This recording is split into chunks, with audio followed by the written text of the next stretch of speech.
Alright, so I watched this Snyder cut, which finally came out. I made a video when they announced that they were doing this last year, and kind of covered some of my thoughts about it. But now I've seen the film. Just to set a baseline, I've liked one of these DCEU movies, which is Shazam.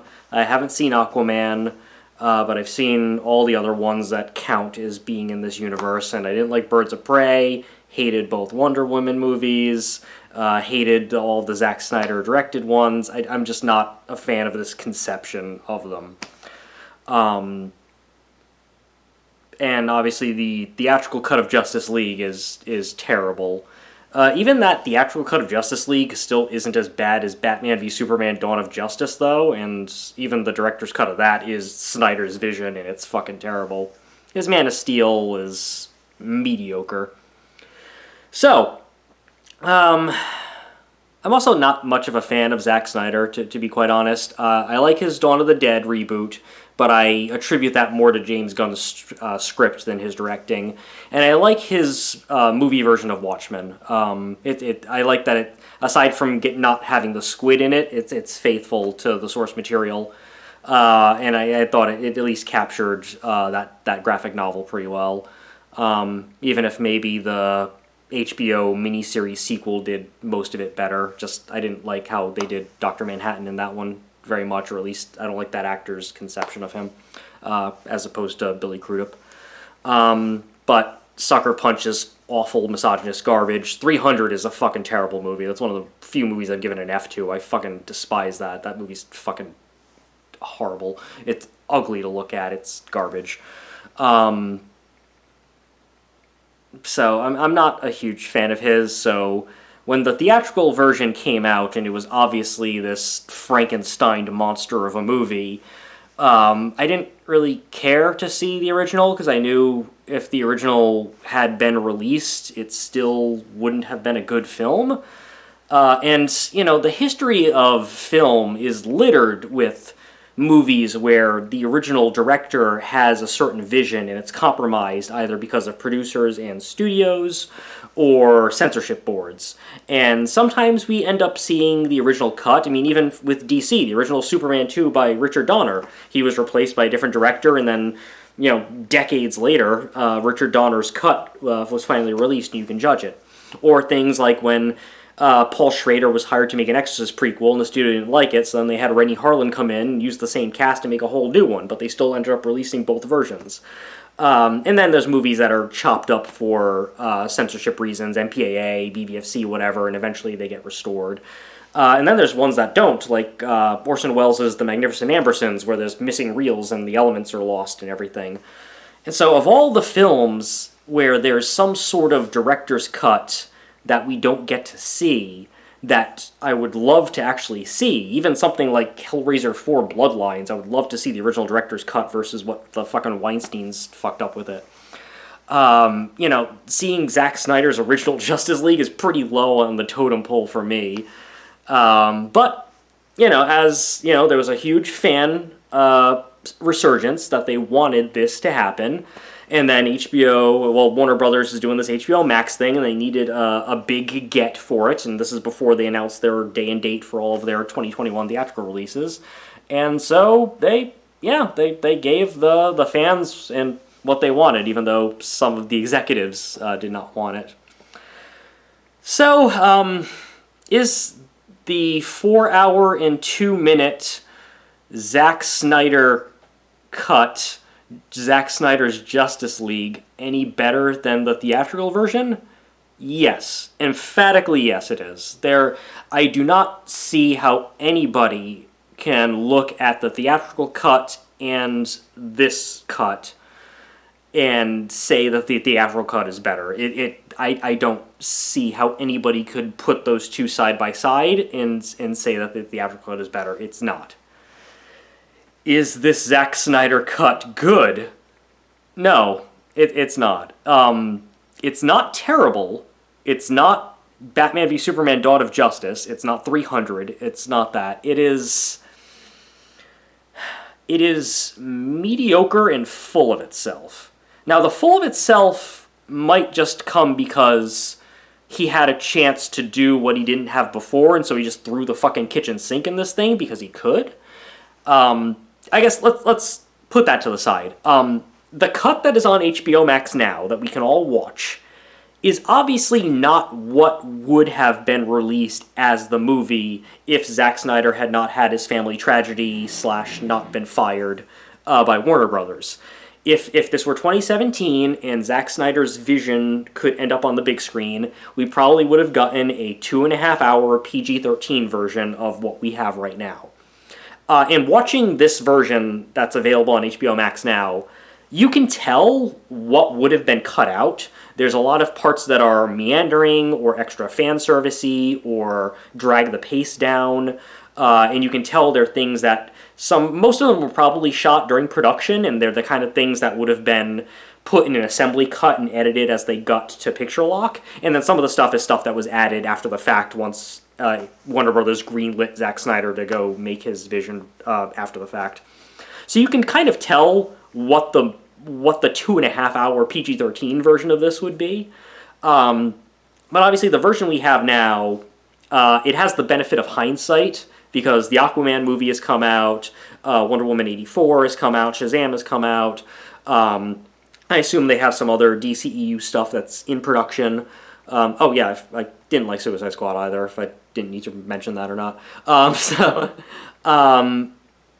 So it has some of that involved in it, and obviously some extra footage was shot. There's a really fucking horrible epilogue that takes place in an apocalyptic future with the Jared Leto Joker that is just fucking awful, and they really didn't need to go film that, because that's obviously an after-the-fact thing, and it's fucking bad. But you kind of get what this would have been, because much like Batman v Superman, there was a theatrical cut, and then there was an R-rated, half an hour longer cut that got put on Blu-ray, and that's probably what would have happened here if all that stuff hadn't happened. Snyder would have worked with the executives and come up with a 2.5-hour-ish PG-13 cut for the theatrical release, and then he probably would have put a 3-hour-long version on home video later on.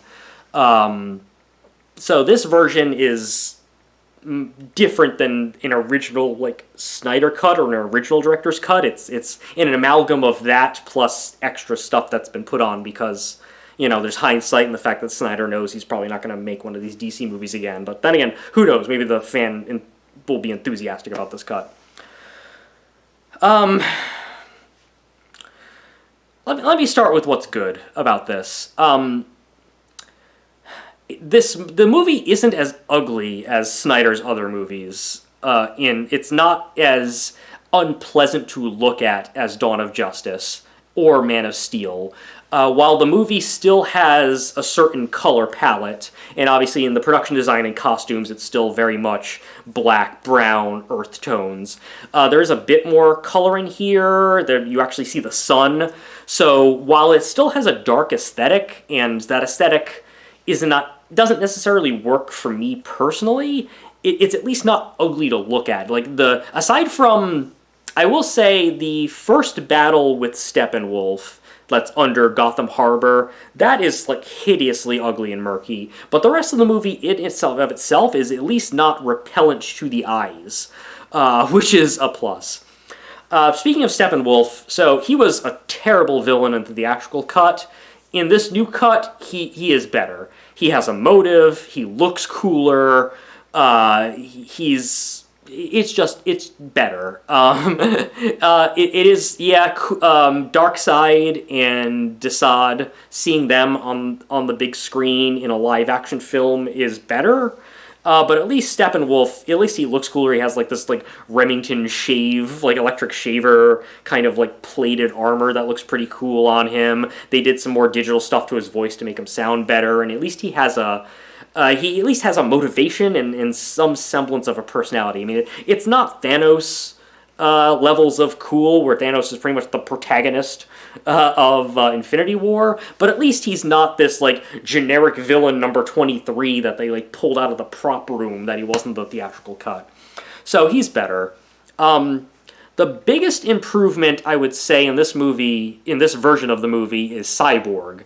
In the theatrical cut, Cyborg is just a bland, nothing character and kind of a joke. And in this version, his character is probably given the most character development, as far as you get his basic origin, you get his personality. He's the one who has the closest thing to a character arc in this whole movie, and the most emotionality in the movie is with that character.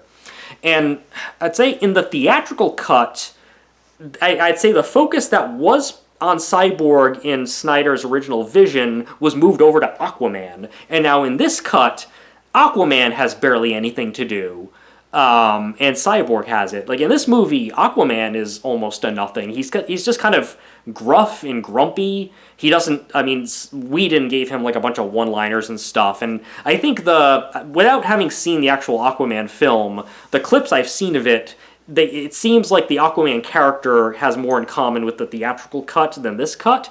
This cut is definitely more of a grumpy, brooding Aquaman, and he doesn't have as much to do in this movie. So it seems like in the transition between the Snyder version and the Whedon theatrical cut, they flip-flopped the focus of Cyclops and Aquaman. So Cyborg definitely benefits from this version, but Aquaman really, oddly enough, does not.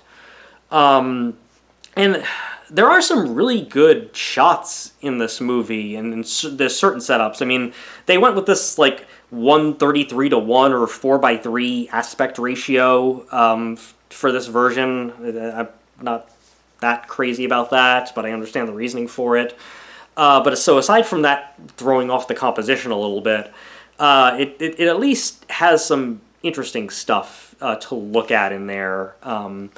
I'd say for the special effects, most of which will probably have to be added as they prepared this, some of them look theatrical quality and some of them not so much. But I mean, you'll see what I mean when you watch it. Maybe I should jump into the things I don't like. A lot of the problems I have with the other DCEU movies and with the theatrical cut still kind of exist in this version. Gal Gadot is as horrible as she always is. She's a terrible actress. I don't understand why anybody likes her, and she's just as bad in this as she is in the other movies. That bank robbery hostage situation scene that's in the theatrical cut is pretty much almost exactly the same in here. It's a little different. That scene is still garbage. In that scene, Wonder Woman basically saves these people by doing something the Flash would be doing, which is like going really fast and blocking bullets. So her doing that in that scene kind of takes away from everything the Flash does later in the movie. That was a problem in the theatrical cut too. So she's terrible. Ezra Miller as the Flash I still think is miscast.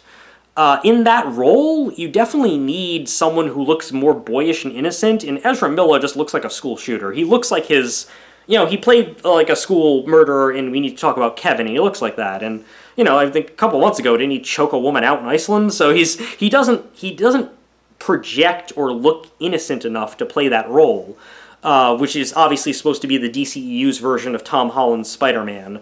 And he doesn't pull it off, really.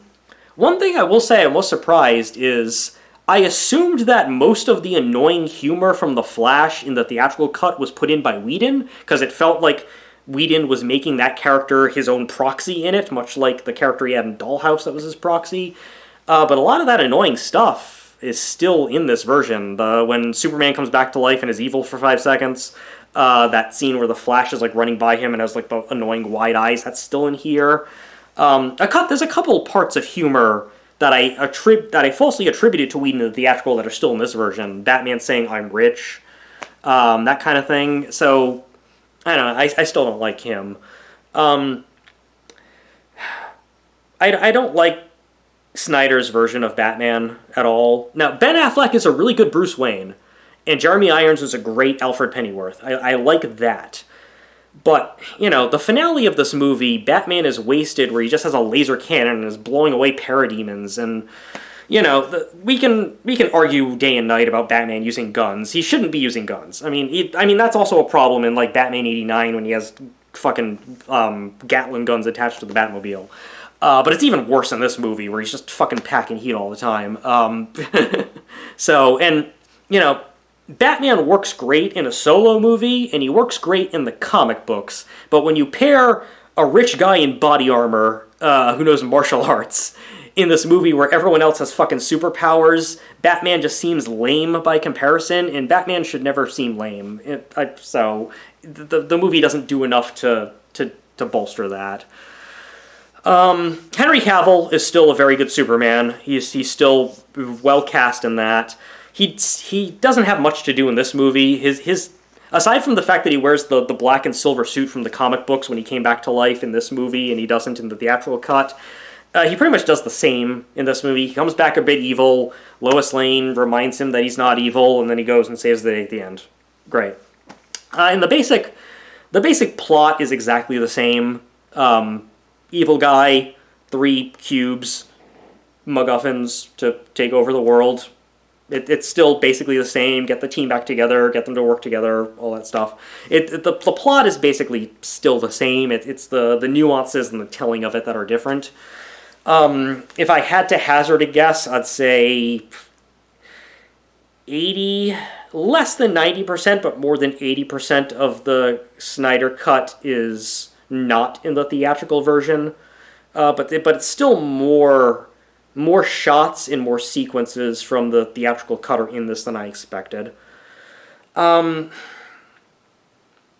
So aside from casting issues and basic approaches to the material issues, and then the fact that they make it 4 hours long, obviously it's going to have some pacing issues here and there. I've seen a lot of critics say they don't find pacing issues with this. Whatever.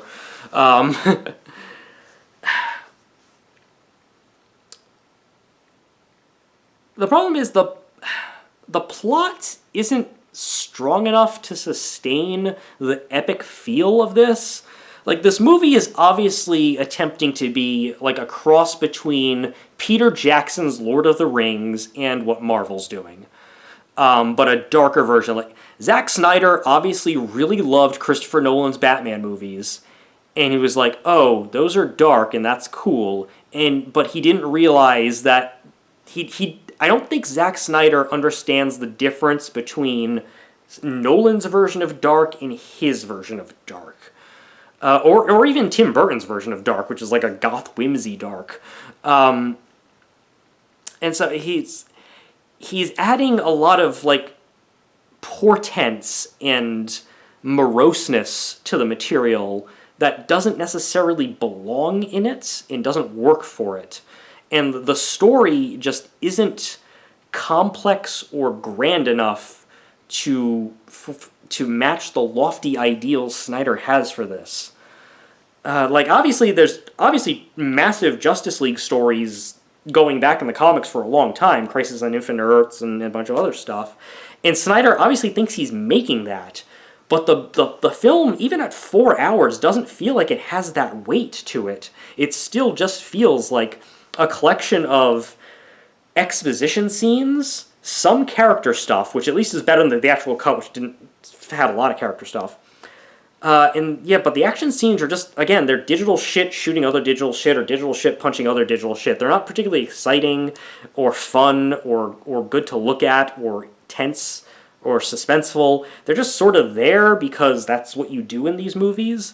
And then the exposition scenes don't really have anything to them either. So what we're left with is a movie that is occasionally interesting to look at and occasionally fun to watch, but is still grounded by a very flawed conception of what this world and these characters should be, look like, and act like. The thing is, we had a poisonous tree in the theatrical cut, and they've pruned out the poison and everything, but the roots that Snyder laid out were poisoned from the beginning. The ground was laid when he decided to make Man of Steel the way he wanted to make Batman, which wasn't even a good conception of that. And the idea to go big first and then break off into individual movie, this entire plan was bad. And I'm happy that Snyder can see his actual vision. But I mean, regardless of my feelings of him as a director and as a filmmaker, he seems like a genuinely nice guy. He doesn't seem like a bad person or anything, and all the actors who worked with him have said nice things about him. So I'm glad he got this. I'm glad that his vision was able to be created, and that we weren't just left with this amalgamated studio monstrosity. But what he gave us, what he wanted to show us, is still not good. And, I've seen critics who are like, oh, this is epic and this is great, and, seeing this movie even redeems the bad two movies Snyder made before, and I don't know what the hell they're smoking. This still isn't good. This is, at best, mediocre. This is a movie that is both too much and not enough at the same time. And it's... I feel like I'm going to be in the minority here. I feel like a lot of people are going to look at this and just be so amazed that they got this, that they'll claim that it's great, and it's not great. It's not even good. It's just... It is astoundingly okay. I mean, it's better than Wonder Woman and Wonder Woman 1984. It's better than Dawn of Justice. It's maybe not as good as Man of Steel. I at least feel that by focusing on one character, as conceptually flawed as Man of Steel was, at least it felt like something. It felt like a movie with characters.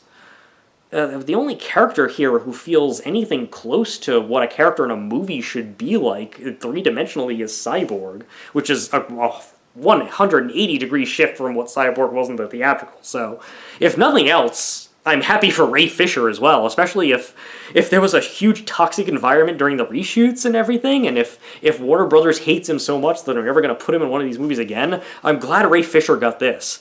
Because, I mean, if the only thing we'd ever seen Ray Fisher in is the theatrical cut, he would not have a career. At least this movie shows that he has a future in film. I mean, yeah, so, I just finished watching it, and it's 11 o'clock at night, so maybe my thoughts aren't as articulate as they could be. But I just didn't like this. I'm sorry. So... if you're a Snyder fan and you wanted this, I'm happy for you. I hope you do enjoy it, since, there was a hashtag and people paid money for billboards and all this other stuff. So good for you. I hope you enjoy it. If you are okay with the DC movies, sure. I mean, if you want to check out the movie, there's no harm in watching it. I mean, I'm not going to say, like, oh, don't watch it or anything. It's certainly at least satiating your curiosity. I mean, I paid for a month of HBO Max to satiate my curiosity. Well, that, and I also want to watch Alan v. Farrow. But it's worth seeing just to see. And exercises like this are very valuable for studying film, just because having the theatrical cut and this and being able to watch them side by side, you can definitely study how Hollywood executives tinker with things, or how they try to course correct based on public opinion. You can definitely tell the difference between editing and color palettes and score, because the scores are completely different. Even scenes that play out the same way, it seems like different takes were used. Like, even in the theatrical cut where Whedon may have been using some of Snyder's footage, it looks like Whedon probably chose different takes than Snyder chose in his version. And even there's some scenes that were definitely reshot between the two, but they still take place on the same sets and the camera angles are still the same, so you can definitely get the difference in momentum and beat. So it's comparing the two is very valuable as far as things like directing and editing and color palettes and score, and just studying like the different tweaks that you can do to take two scenes or two parts of a film that are ostensibly the same but can have radically different results at the end. So this would be very useful for film classes and everything. But as a movie, it's just not very good. It's mediocre. There's some scenes where I was like, okay, this is alright, this is cool. And there are some scenes where I was like internally groaning. And then that fucking epilogue in the future with Batman and Joker and Batman swearing and Jared Leto's a great actor in other stuff. His version of the Joker is fucking terrible. At least he doesn't look like fucking tattooed Juggalo Joker in this movie. But it's just a poor conception, and that's the problem. Is no matter how much you fix from the theatrical cut, the basic conception of how this DCEU was drafted and created was so flawed. There's no way you could fix it without throwing out everything. And that's probably one of the reasons the theatrical cut also failed, is because it was still poison. Even if Whedon started from square one and tried to just make DC Avengers, basically, it wouldn't necessarily be right to do that either. It would just come off as Diet Marvel. I don't know. It's late, and I'm not being very articulate here, but grade.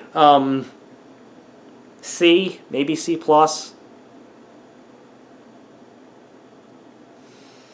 Oh, well, this video is going to get a lot of thumbs down from people who like it. Whatever. I'm pretty sure there was a law that if you review movies on the internet, you had to review this movie, so there it is. The Zack Snyder's Justice League. Yeah.